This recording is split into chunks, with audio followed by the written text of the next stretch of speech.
सभी हिंदी साहित्य प्रेमियों का हिंदी साहित्य की क्लास में आपका हार्दिक स्वागत अभिनंदन। हम पढ़ रहे हैं आधुनिक गद्य साहित्य परंपरा का प्रवर्तन। प्रकरण 3 के अंतर्गत आता है आधुनिक काल में प्रकरण 1 प्रकरण 2 पढ़ चुके हम। अब पढ़ रहे हैं हम प्रकरण 3। प्रकरण 3 में आता है सबसे पहले प्रथम उत्थान। प्रथम उत्थान का काल आचार्य रामचंद्र शुक्ल जी ने संवत 1925 से 1950 बताया है। अगर सन में बताएं तो 1868 से 1893 हो। प्रथम उत्थान के अंतर्गत हम प्रकरण 3 में सामान्य परिचय पढ़ रहे थे। सामान्य परिचय के अंतर्गत आज थोड़ी तबीयत डाउन है।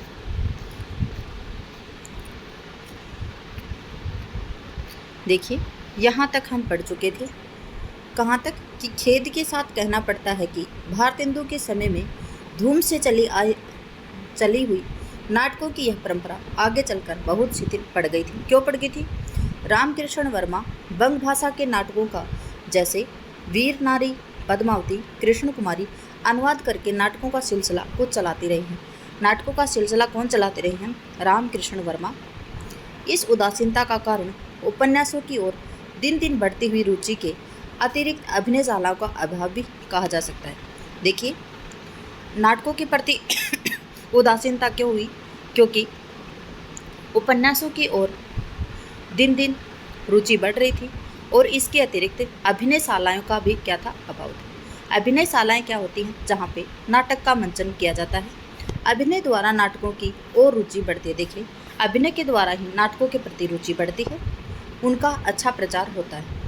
नाटक एक दृश्य काव्य है, उनका बहुत कुछ आकर्षण अभिनय पर अवलंबित रहता है। ठीक है, नाटक एक दृश्य काव्य है और उसका अभिनय पर महत्वपूर्ण भूमिका रहती है अभिनय की।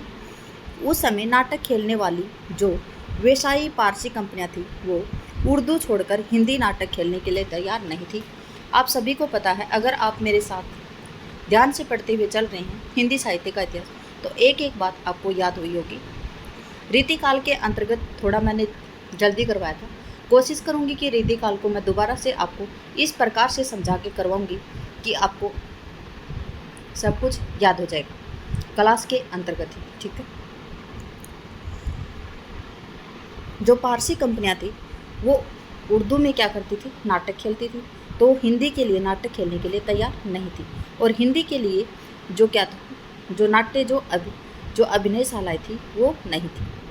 देसी दशा में नाटकों की ओर हिंदी प्रेमियों का उत्साह कैसे रह सकता था? देखिए, हिंदी प्रेमियों में नाटकों का उत्साह क्यों रहेगा? क्योंकि अभिनय भी नहीं हो रहा है। अभिनय ही नहीं होगा तो नाटकों के प्रति रुचि क्यों होगी? देखिए, भारतेंदु प्रताप नारायण मिश्र, बद्री नारायण चौधरी उद्योग करके अभिनय का प्रबंध किया करते थे। कौन करते थे? भारतेंदु जी, प्रताप नारायण मिश्र जी और बद्री नारायण चौधरी उद्योग करके, मतलब कुछ तैयारियां करके, कुछ पैसे वगैरह इकट्ठे करके अभिनय का प्रबंध किया करते थे। कभी कभी वे स्वयं भी भाग लेते थे। ठीक है, पंडित शीतला प्रसाद त्रिपाठी कृत जो जानकी मंडल नाटक है उसका धूमधाम से अभिनय हुआ था। उसमें भारतेंदु जी ने भी पार्ट लिया था। क्वेश्चन पूछा जाए, जो शीतला प्रसाद त्रिपाठी का जानकी मंगल नाटक है उसमें किसने भाग लिया था? तो भारतेंदु जी ने भी भाग लिया था। अगर पूछा जाए कि भारतेंदु जी ने किस नाटक में भूमिका निभाई थी, तो शीतला प्रसाद त्रिपाठी के जानकी मंडल में। ठीक, जानकी मंगल नाटक में वह अभिनय देखने काशी नरेश महाराज, ईश्वरी प्रसाद, नारायण सिंह भी पधारे थे।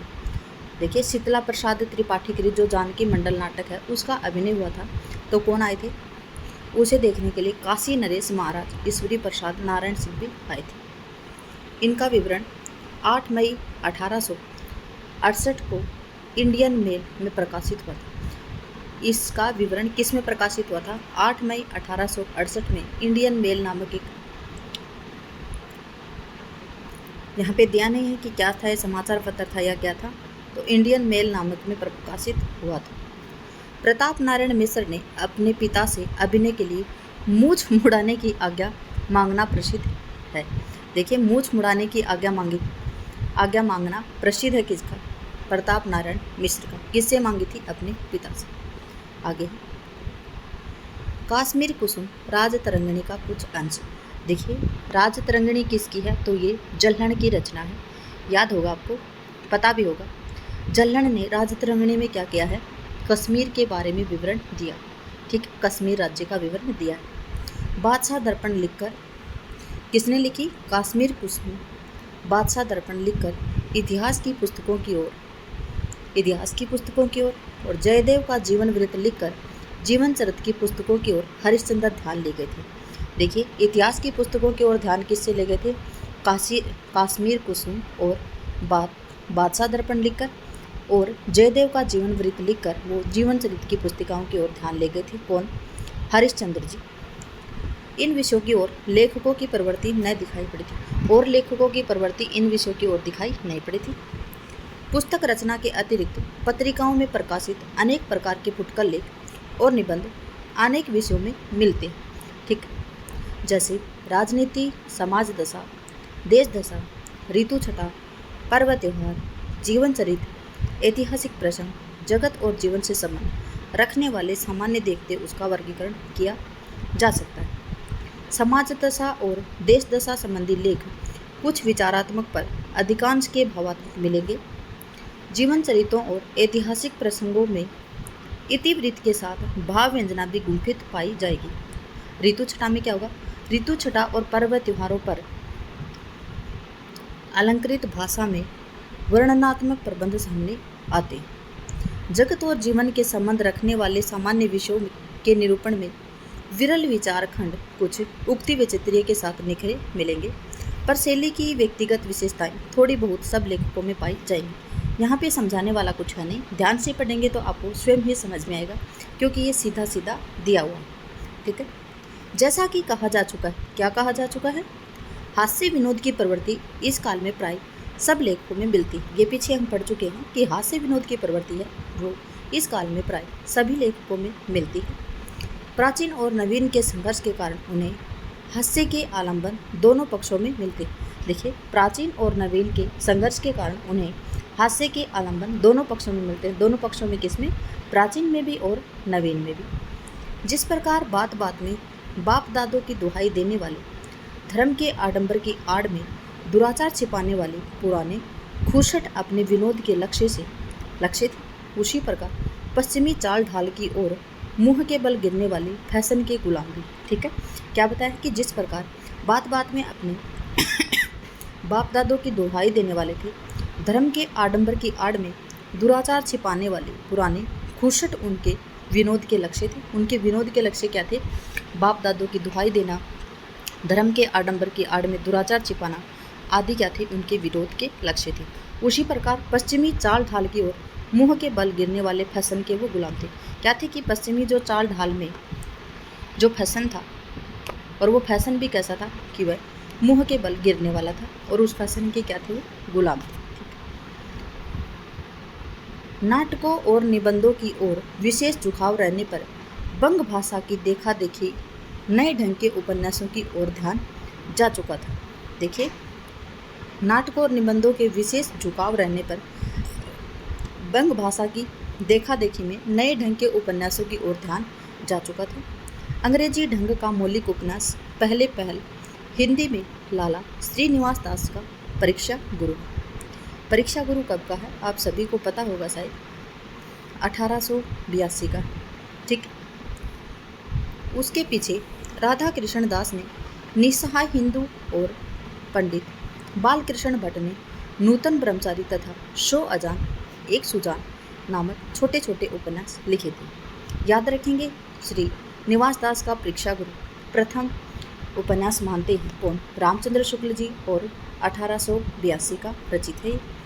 राधा कृष्ण दास का उपन्यास है निस्सहाय हिंदू, बालकृष्ण भट्ट के हैं नूतन ब्रह्मचारी और शो अजान और एक सुजान नामक छोटे छोटे उपन्यास हैं। याद रखेंगे, राधा कृष्ण दास का निस्सहाय हिंदू, बालकृष्ण भट्ट के हैं दो नूतन ब्रह्मचारी, शो अजान और एक सुजान। उस समय तक बंग भाषा में बहुत से अच्छे उपन्यास निकल चुके थे।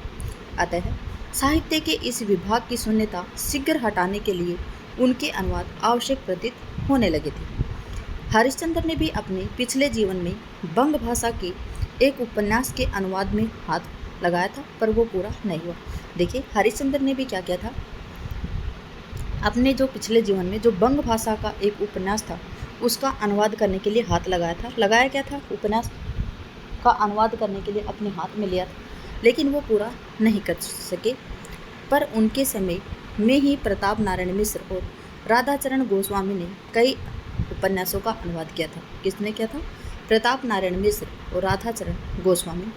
राधाचरण गोस्वामी, प्रताप नारायण मिश्र, बालकृष्ण भट्ट, श्रीनिवास दास, राधा कृष्ण दास, ये सभी देखिए, याद रखेंगे आप, ये भारतेंदु युग से संबंधित है। ठीक है। तदंतर बाबा गदाधर सिंह ने बंग विजेता और दुर्गेश नंदिनी का अनुवाद किया था। किसका अनुवाद किया था, गदाधर सिंह ने बंग विजेता और दुर्गेश नंदिनी का अनुवाद किया था। संस्कृत की कादम्बरी की कथा भी उन्होंने बंगला के आधार पर लिखी थी। किसने लिखी थी, गदाधर सिंह ने संस्कृत की जो कादम्बरी की कथा है उसको बंगला के आधार पर ही लिखा था। पीछे तो राधा कृष्ण दास, कार्तिक प्रताप खत्री, रामकृष्ण वर्मा आदि ने बांग्ला के उपन्यासों का अनुवाद की जो परंपरा चलाई वह बहुत दिनों तक चलती रही। किस किस ने चलाई थी, राधा कृष्ण दास, कार्तिक प्रसाद खत्री, रामकृष्ण वर्मा आदि ने बांग्ला के उपन्यासों के जो अनुवाद की परंपरा चलाई थी वो बहुत दिनों तक चलती रही थी। आगे, इन उपन्यासों में देश के सर्वसामान्य जीवन के बड़े मार्मिक चित्र रहते हैं। ठीक है। इन उपन्यासों में क्या है, देखिए, सबसे महत्वपूर्ण क्या है, देश के जो सर्वसामान्य जीवन है उसका बड़ा ही मार्मिक चित्र हुआ। प्रथम उत्थान के अंत होते होते तो अनुदित उपन्यासों का तांता बंध गया था। प्रथम उत्थान कब तक था, मैंने बताया था आपको, अगर सन में आपको करना है तो 1863 से 1898। ठीक है।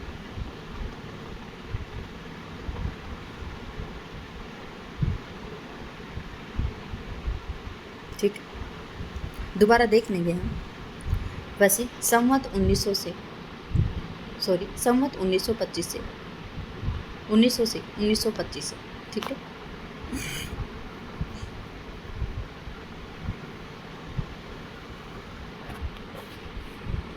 मैं देख ही लेती हूँ, मुझे कंफ्यूज में नहीं रहेंगे। देखिए, 1925 से 1950 है और 1868 से 1893। ठीक है। तो प्रथम उत्थान का जो अंतिम चरण है उसकी बात की गई है यहाँ पे। देखिए क्या बताया है जी, यहाँ पे देखिए, प्रथम उत्थान के अंत होते होते तो अनुदित उपन्यासों का तांता लग गया था। प्रथम उत्थान का अंत कब हुआ था, सन 1893 को। ठीक है। शुरुआत कब हुई थी, सन 1868। अगर आपको संवत में पूछा जाए तो 1925 से 1950। ठीक है। चलिए, पर पिछले अनुवादकों का अपनी भाषा पर वैसा अधिकार न था। अधिकांश अनुवादक प्राय भाषा को ठीक हिंदी रूप में देने में असमर्थ रहे हैं। अधिकांश अनुवादक क्या है कि जो भाषा का ठीक हिंदी रूप है उसको देने में ही क्या रहे, असमर्थ रहे हैं। कहीं कहीं तो बंगला के शब्द और मुहावरे तक जो के त्यों रख दिए गए। कहीं कहीं पे क्या किया गया है, जो बंगला के शब्द हैं और मुहावरे हैं वो जो के त्यों ही रख दिए गए हैं, किसमें, हिंदी अनुवाद करते समय। ठीक है। जैसे कांदना, सिहराना, धू धू करके आग जलना, छल छल आंसू गिरना इत्यादि। इन अनुवादों से बड़ा भारी काम यह हुआ कि नए ढंग के सामाजिक और ऐतिहासिक उपन्यासों के ढंग का अच्छा परिचय हो गया था और स्वतंत्र उपन्यास लिखने की प्रवृत्ति और योग्यता उत्पन्न हो गई थी। आज मैं तेज नहीं बोल सकती हूँ क्योंकि मुझे गले में प्रॉब्लम है। हिंदी गद्य की सर्वतोमुखी गति का अनुमान इसी से हो सकता है। देखिए, हिंदी गद्य की सर्वतोमुखी गति का अनुमान किस प्रकार से हो सकता है, क्योंकि यहाँ पे 2500 पत्र पत्रिकाएं हरिश्चंद्र के जीवन काल में निकली और जिसके नाम नीचे दिए गए। ठीक है। अल्मोड़ा अखबार निकला था संवत 1928 में। संपादक थे इनके पंडित सदानंद सलवाल। हिंदी दीप्ति प्रकाश कलकत्ता से निकला था, संवत 1929। संपादक थे कार्तिक प्रसाद खत्री। बिहार बंधु था 1929 केशव राम भट्ट। सदादर्श था दिल्ली 1931 लाला श्रीनिवास दास। देखिए लाला श्रीनिवास दास का सदादर्श आप याद रखेंगे कहाँ से निकला था, दिल्ली से। कब निकला था, 1931 संवत। अखबार अल्मोड़ा अखबार था, संपादक थे कौन, सदानंद सलवाल। संवत कब, 1928। ठीक है, आगे है काशी पत्रिका जो संवत 1933। बालेश्वर प्रसाद बीए शिक्षा संबंधी मासिक पत्र था। देखिए बीए जो शिक्षा संबंधी मासिक पत्र था ये क्या, काशी पत्रिका, और कब निकला था, 1933 संवत। भारत बंधु है 1933, तोताराम अलीगढ़ से निकला था। भारत बंधु किसने निकाला था, तोताराम जी ने। कहाँ से निकला था, अलीगढ़। कब निकला था, 1933। भारत मित्र पीछे आया था, देखिए भारत मित्र पीछे नहीं आया है, ये है भारत मित्र, ये कलकत्ता से निकला था। कब निकला था, तो संवत 1934। किसके द्वारा निकाला गया, रुद्रदत्त के द्वारा। भारत मित्र कहाँ से निकला था, कलकत्ता। कब निकला था, संवत 1934। किसने निकाला, तो रुद्रदत्त ने। आगे है मित्र विलास, लाहौर से निकाला जाता था, 1934 का है, और कन्हैया लाल के द्वारा निकाला जाता। मित्र विलास कहाँ से निकाला जाता था, लाहौर से। कब निकाला गया, 1934। संवत में है ये सभी याद रखेंगे, और कन्हैया लाल का था। हिंदी प्रदीप प्रयाग से निकलता था। कब निकला, 1934। संवत 1934। बालकृष्ण भट्ट जी का था, और ये मासिक पत्र था। ठीक है, किसका था, हिंदी प्रदीप किसका था, बालकृष्ण भट्ट का मासिक पत्र था, और प्रयाग से निकलता था। कब निकला था, 1934 को। आर्य दर्पण शाहजहांपुर से निकला था। किसने निकाला था, तो मोहम्मद बख्तावर सिंह ने। कब निकला था, 1934 में। सार सुधा निधि कहाँ से निकला, कलकत्ता से।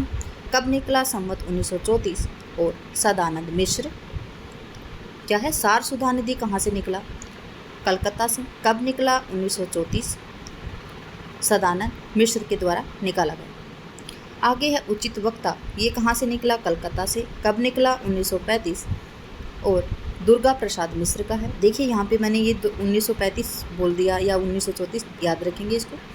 सज्जन कीर्ति सुधाकर उदयपुर से निकला था, और 1936 में निकला बंशीधर के द्वारा। सज्जन कीर्ति सुधाकर है वो कहाँ से निकला, उदयपुर से, 1936 संवत, और बंशीधर के द्वारा निकाला गया। अगला है भारत सुदशा प्रवर्तक फर्रुखाबाद से निकला, और 1936 का है।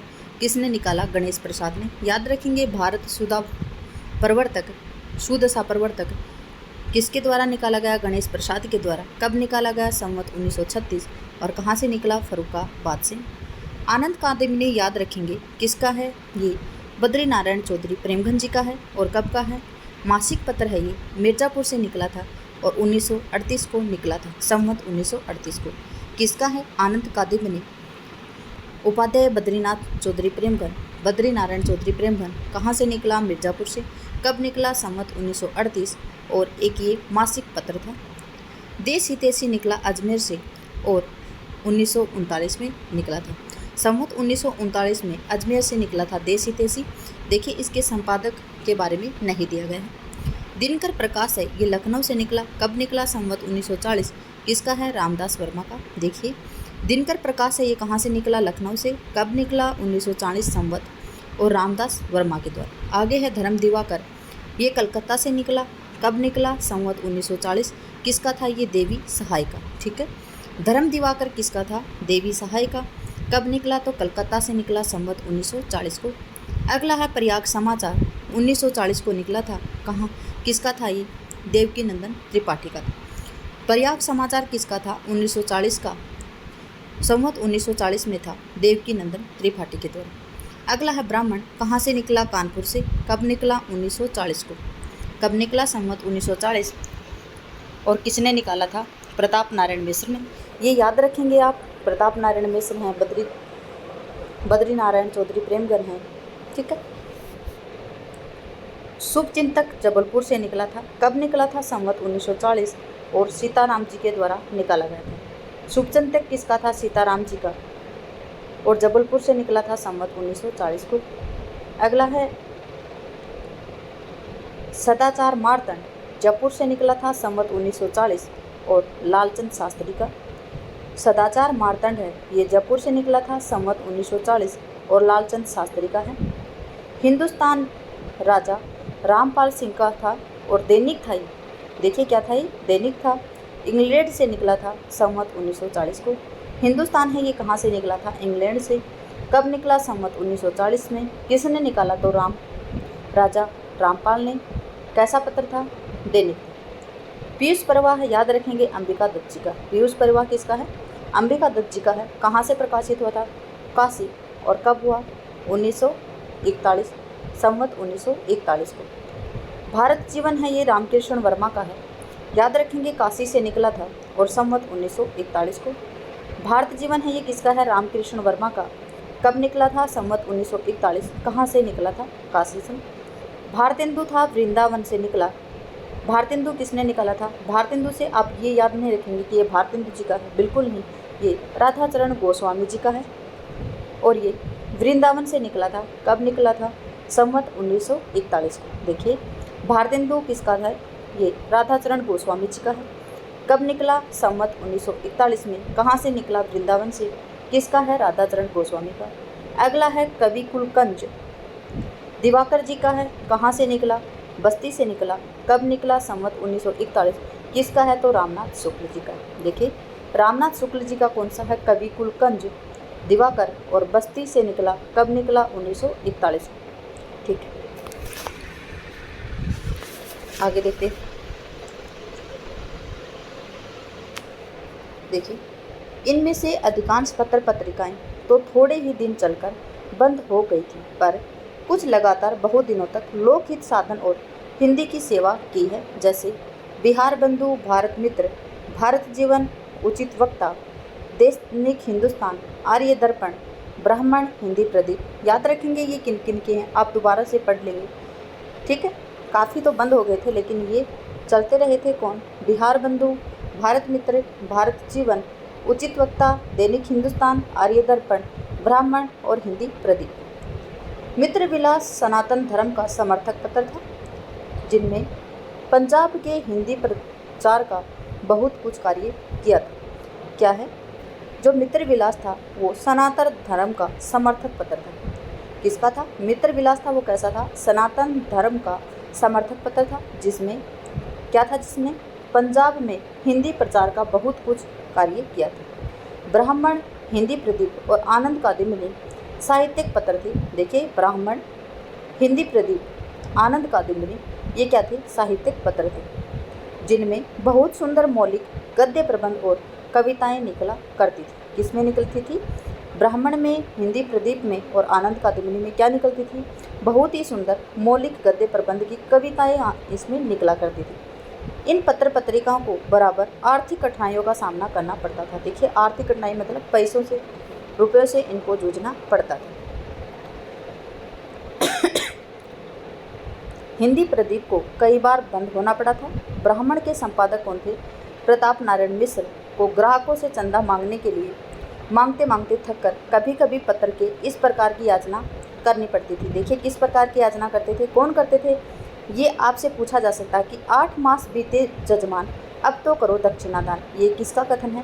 तो ये प्रताप नारायण मिश्र थे। कौन? ब्राह्मण पत्र के संपादक। और ये कभी कभी चंदा इकट्ठा करने के लिए ऐसे करते थे और भीख मतलब याचना करते थे। वो किस प्रकार से? 8 मास बीते जजमान, अब तो करो दक्षिणादान। ठीक है, देखिए ये तो कर ही लेते हैं। ठीक है, फिर इसके बाद में करेंगे हम भारतेंदु हरिश्चंद्र जी के बारे में। बाबू कार्तिक प्रसाद खत्री ने हिंदी संवाद पत्रों के प्रचार के लिए बहुत उद्योग किया था। किसने किया था? बाबू कार्तिक प्रसाद खत्री हैं। इन्होंने संवाद पत्रों के, कैसे संवाद पत्र? हिंदी के संवाद पत्रों के प्रचार के लिए बहुत उद्योग किया था, मतलब बहुत ही काम किया था उसके लिए। संवत 1928 में हिंदी दीप्ति प्रकाश नाम का एक संवाद पत्र और प्रेम विलासनी नाम का एक पत्रिका निकाली थी। कब निकली थी? उन्होंने संवत, किसने? कार्तिक प्रसाद खत्री ने कब निकाली? संवत 1928 में हिंदी दीप्ति प्रकाश नाम से एक संवाद पत्र निकाला और प्रेम विलासिनी नाम से एक पत्रिका निकाली थी। उस समय हिंदी संवाद पत्र पढ़ने वाले थे ही नहीं। क्या था कि उस समय हिंदी संवाद पत्र पढ़ने वाले थे ही नहीं। पाठक उत्पन्न करने के लिए बाबू कार्तिक प्रसाद ने बहुत दौड़ धूप की थी। क्या था कि उस समय जो हिंदी के संवाद पत्र थे वो पढ़ने वाले नहीं थे, और पाठक उत्पन्न करने मतलब पढ़ने वालों की संख्या बढ़ाने के लिए बाबू जो कार्तिक प्रसाद खत्री हैं उन्होंने बहुत ही दौड़ धूप की थी, बहुत ही मेहनत की थी। लोगों के घर घर में जाकर एक पत्र सुनाकर आते थे। लोगों के घर घर जाते थे वो और पत्र को सुनाया करते थे। इतना सब करने पर भी उनका पत्र थोड़े ही दिन चलकर बंद हो गया था। देखिए कितनी मेहनत की थी, लेकिन फिर भी क्या हुआ, थोड़े दिन चला और फिर क्या हुआ, बंद हो गया। संवत 1934 तक कोई अच्छा और स्थायी साहित्यिक पत्र नहीं निकला था। कब तक नहीं निकला था? संवत 1934 तक अच्छा भी नहीं निकला था और स्थायी साप्ताहिक पत्र नहीं निकला था। अतः आगे क्या दिया है? अतः संवत 1934 में पंडित दुर्गा प्रसाद मिश्र, पंडित छोटूलाल मिश्र, पंडित सदानंद मिश्र और बाबू जगन्नाथ खन्ना ने उद्योग से, देखिए किस किस के उद्योग से, कब? संवत 1934 को पंडित दुर्गा प्रसाद मिश्र, पंडित छोटूलाल मिश्र, पंडित सदानंद मिश्र, बाबू जगन्नाथ खन्ना के उद्योग से, मतलब इनके काम से कलकत्ते में क्या निकला? भारत मित्र कमेटी बनो। क्या निकाला? कलकत्ते में इन्होंने क्या किया? भारत मित्र कमेटी बनी। इनकी क्या बनी थी? भारत मित्र कमेटी बनी थी। किस किस की? पंडित दुर्गा प्रसाद मिश्र की, पंडित छोटूलाल मिश्र की, पंडित सदानंद मिश्र की और बाबू जगन्नाथ खन्ना की। कलकत्ते में क्या मिला? इन्होंने भारत मित्र कमेटी बनी और भारत मित्र पत्र बड़ी धूमधाम से निकला, जो बहुत दिनों तक हिंदी संवाद पत्रों में एक ऊंचा स्थान ग्रहण करता है। किस नाम से निकाला था? भारत मित्र नाम से निकाला था। और फिर वो क्या था, जो भारत मित्र है वो कई दिनों तक बड़ी धूमधाम से हिंदी संवाद पत्रों का एक ऊंचा स्थान ग्रहण करता था। प्रारंभ काल में जब पंडित छोटूलाल मिश्र ने इसके संपादक थे, प्रारंभ काल में इसके कौन थे? छोटूलाल मिश्र थे। वो क्या थे? भारत मित्र के संपादक थे। तब भारतेंदु जी भी कभी कभी इसमें लेख दिया करते थे। छोटूलाल मिश्र जब इसके संपादक थे तो जो भारतेंदु हरिश्चंद्र जी है वो भी अपने कभी कभी लेख दे दिया करते थे, किसमें? भारत मित्र में प्रकाशित करवाने के लिए। अगला है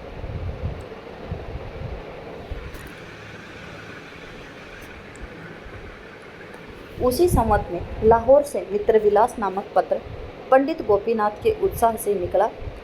इसके पहले पंजाब में कोई हिंदी का पत्र न था। देखिए उसी संवत में, कौन से संवत में? जब भारत मित्र निकला। और भारत मित्र कब निकला था? संवत 1934 को। संवत 1934 मतलब उसी वर्ष, तो 1934 में लाहौर से मित्र विलास नामक एक पत्र पंडित गोपीनाथ के उत्साह से निकला था। किसने निकाला था मित्र विलास? पंडित गोपीनाथ ने। कब निकाला? संवत 1934 को। ठीक है। इसके पहले पंजाब में कोई हिंदी पत्र ना था। पंजाब में पहले कोई हिंदी पत्र नहीं था, केवल ज्ञान प्रदायिनी नाम से एक पत्रिका उर्दू हिंदी में बाबू नवीन चंद्र द्वारा निकलती थी। बाबू नवीन चंद्र हैं, उनके द्वारा कैसी पत्रिका निकलती थी? उर्दू हिंदी में निकलती थी और नाम क्या था? ज्ञान प्रदायिनी, जिसमें शिक्षा और सुधार संबंधी लेखों के अतिरिक्त ब्रह्म मत की बातें कहा करती। इसमें शिक्षा और सुधार के अतिरिक्त कौन सी बात आती? से संबंधित लेखों के अतिरिक्त क्या था? ब्रह्म मत की बातें करा करती थी। उसके पीछे तो जो हिंदू बांधव निकला उसमें भी उर्दू और हिंदू दोनों ही रहती है। नवीन चंद्र राय ने ज्ञान प्रदायिनी निकाली, उसके बाद में कौन सी निकली? हिंदू बांधव, जिसमें भी क्या था? उर्दू और हिंदी दोनों ही रहती थी। केवल आगे क्या? केवल हिंदी का एक भी पत्र नहीं था। कवि वचन सुधा की मनोहर लेख शैली और भाषा का मुग्ध होकर पंडित गोपीनाथ ने मित्र विलास निकाला था। देखिए कवि वचन सुधा की जो मनोहर अच्छी लेखन शैली थी उससे और भाषा पर मुग्ध होकर, भाषा के ऊपर, भाषा से आकर्षित होकर उन्होंने, किसने? पंडित गोपीनाथ ने मित्र विलास निकाला था, जिसकी भाषा बहुत ही सुष्ठु और ओजस्वी होती थी। भारतेंदु के गोलोकवास पर बड़ी ही मार्मिक भाषा में इस पत्र में शोक प्रकाश किया गया था। ठीक है, किस पत्र में? मित्र विलास में। उसके नाम से संवत चलाने का आंदोलन भी उठा था। किनके नाम से? भारतेंदु के नाम से संवत चलाने का आंदोलन उठा था। और देखिए फिर भारतेंदु के नाम से भारतेंदु युग का नाम पड़ा था। आगे क्या है? इसके उपरांत संवत 1935 में पंडित दुर्गा प्रसाद मिश्र के संपादन में उचित वक्ता और पंडित सदानंद मिश्र ने के संपादक ने सार सुधानिधि के ये दो पत्र कलकत्ते से निकले थे। किसके उपरांत? जब मित्र विलास निकल गई थी। ठीक है, क्या है यहाँ पे? मित्र विलास। कवि वचन की सुधा के आधार के ऊपर इन्होंने मित्र विलास लिखी। मित्र विलास के बाद में कब? संवत 1935 में पंडित दुर्गा प्रसाद मिश्र के संपादन में उचित वक्ता और पंडित सदानंद मिश्र के संपादन में सार सुधानिधि के दो पत्र कलकत्ते से निकले थे। कलकत्ते से कौन से दो पत्र निकले थे? पंडित दुर्गा प्रसाद मिश्र का था, उनके संपादक वो संपादन थे कौन? पंडित दुर्गा प्रसाद मिश्र, और उनके संपादन में निकली उचित वक्ता, और पंडित सदानंद मिश्र के संपादन में निकली सार सुधानिधि। ये दो पत्र कहाँ से निकले थे? कलकत्ता से। कब निकले थे? संवत 1935 को। इन दोनों महाशयों ने बड़े समय पर हिंदी के एक बड़े अभाव की पूर्ति में योग दिया। हिंदी में जब देखिए उस समय पर जब हिंदी का अभाव था, लेकिन ये दो महाशय कौन? दुर्गा प्रसाद मिश्र और सदानंद मिश्र ने दो पत्र निकाले। पंडित दुर्गा प्रसाद मिश्र ने निकाला उचित वक्ता और पंडित सदानंद मिश्र ने निकाला सार सुधानिधि, और उसके बाद में भी हिंदी का जो बड़ा अभाव था उसकी पूर्ति में योग दिया था। पीछे काका कालनकर ने मनस्वी और देशभक्ति राजा रामपाल सिंह अपनी मातृभाषा की सेवा के लिए खड़े हुए काला कांकर के, कहाँ के हैं? काला कांकर के मनस्वी और देशभक्त राजा कौन थे? रामपाल सिंह जी अपनी मातृभूमि की सेवा के लिए खड़े हुए, और संवत 1940 को उन्होंने हिंदुस्तान नामक पत्र इंग्लैंड से निकाला था, जिसमें हिंदी और अंग्रेजी दोनों रहा करती थी। इंग्लैंड से पत्र कौन सा निकला था? हिंदुस्तान। कब निकाला था? संवत 1940 को। किसने निकाला था? तो रामपाल सिंह ने निकाला था।